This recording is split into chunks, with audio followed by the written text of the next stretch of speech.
stand up to the discrimination that's occurring all around us, as family members, as consumers, as providers, and we need to not wait for someone to come up with a solution for us.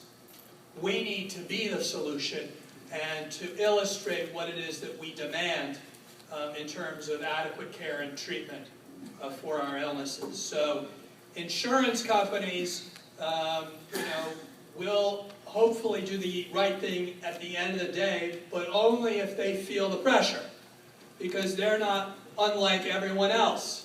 You need to have some motivation.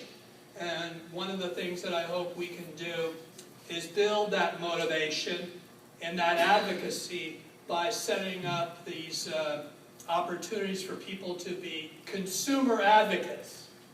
Consumer advocates, so that when you have another bill come to the Michigan legislature, like this last several months ago on autism, that we don't leave everyone else outside the room.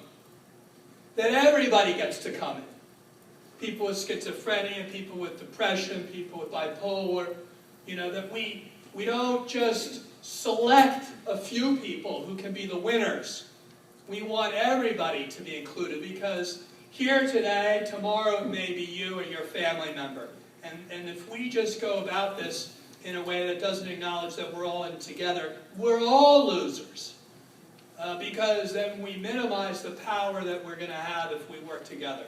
So the idea behind these meetings and these hearings is to begin this process, because for the next year and a half, presuming that healthcare reform is upheld by the Supreme Court, or even if it isn't, we still need to make sure Mental Health Parity and Addiction Equity Act becomes a reality in our health system as well as in our overall society.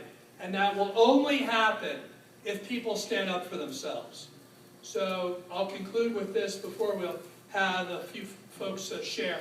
And that is that I spoke to my insurance commissioner in Rhode Island 3 weeks ago, and he said, "Patrick, I hear from the providers. I hear from people like Jeff, but I don't hear from the consumers."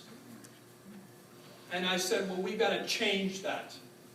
Because the only way you're going to get people to move is if they feel the politics is behind them doing the right thing.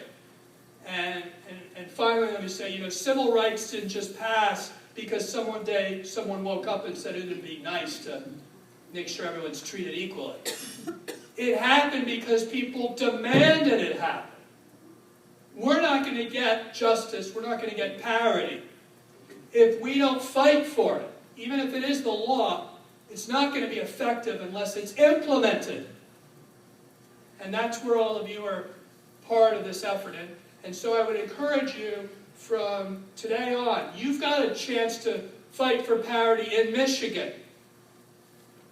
And we want to help you on other states become models for what you could do, and we want you to become a model for other states. But the whole idea is that we all need to be fighting and never stopping because we think, oh, well, we don't have it together. Listen, if any of you are doing anything, it's better than if none of you are doing nothing.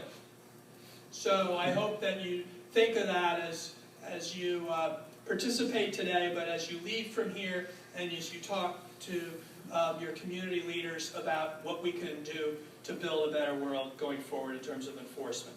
So I'd first like to have, from Senator Stabenow's office,